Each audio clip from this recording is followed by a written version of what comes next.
বিশ্বের অন্যতম বৃহৎ রপ্তানি খাত পোশাক শিল্প, কিন্তু এক টানাপোড়েনেই যদি সব থমকে যায়। ইসরায়েল ও ইরান চলমান উত্তেজনা কি আবার এক নতুন বৈশ্বিক সংকট ডেকে আনছে? পোশাক শিল্প কি দাঁড়াচ্ছে আরেকটি বড় চ্যালেঞ্জের মুখে? চলুন খুঁজে দেখি উত্তরের পথ। 2025 সালের শুরু থেকে মধ্যপ্রাচ্যে উত্তেজনা এক নতুন উচ্চতায় পৌঁছেছে। ইসরায়েল ও ইরানের সরাসরি সংঘর্ষ, প্রতিরোধ হামলা, জ্বালানি পরিবহন রুটে বাধা, সব মিলিয়ে বিশ্ব অর্থনীতি শঙ্কিত। বিশেষ করে হরমুজ প্রণালীর মতো গুরুত্বপূর্ণ জলপথ হুমকির মুখে পড়লে বিশ্বজুড়ে জ্বালানি সরবরাহ ব্যাহত হতে পারে।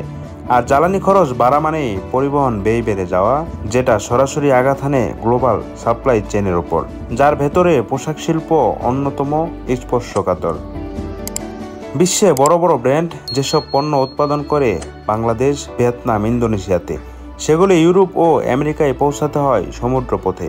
কিন্তু যুদ্ধ পরিস্থিতিতে শিপিং ইন্স্যুরেন্স বেড়ে যায়, জাহাজ চলাচলে বিলম্বিত হয়। বাংলাদেশের মতো পোশাক নির্ভর অর্থনীতির দেশগুলোর জন্য এটি একটি টাইম বোমা। অর্ডার কমে যাওয়া, কাঁচামালের দাম বাড়া, উৎপাদন ব্যয় বেড়ে যাওয়া, এসব কিছুর সম্মিলিত প্রভাব হতে পারে ভয়াবহ।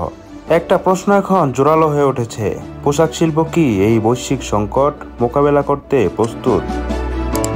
এই পরিস্থিতি মোকাবেলা করতে হলে আমাদের নিতে হবে কিছু সাহসী সিদ্ধান্ত। উৎপাদন নির্ভরতা কমাতে হবে একক উৎসের উপর, বিকল্প সরবরাহ রুট তৈরি করতে হবে, টেকসই এবং প্রযুক্তি নির্ভর উৎপাদন ব্যবস্থা গড়ে তুলতে হবে। আন্তর্জাতিক রাজনীতি সম্পর্কে রাখতে হবে সচেতন দৃষ্টিভঙ্গি। এই সময়টা কেবল বাঁচার নয়, বরং নতুন করে নিজেকে গড়ে তোলার সুযোগ। ইসরায়েল ইরান যুদ্ধ বিশ্ব রাজনীতির একটি বড় ধাক্কা, কিন্তু সবচেয়ে বড় চ্যালেঞ্জ এই অনিশ্চয়তার মাঝে টিকে থাকা। আপনার কি মনে হয় এই যুদ্ধ সত্যিই বন্ধ করে দেবে আমাদের পোশাক শিল্পকে? কমেন্টে জানিয়ে দিন আপনার মতামত। ইনশাল্লাহ আবারও দেখা হবে নতুন কোনো বিষয় নিয়ে। ততদিন পর্যন্ত ভালো থাকুন, সুস্থ থাকুন। আল্লাহ হাফেজ।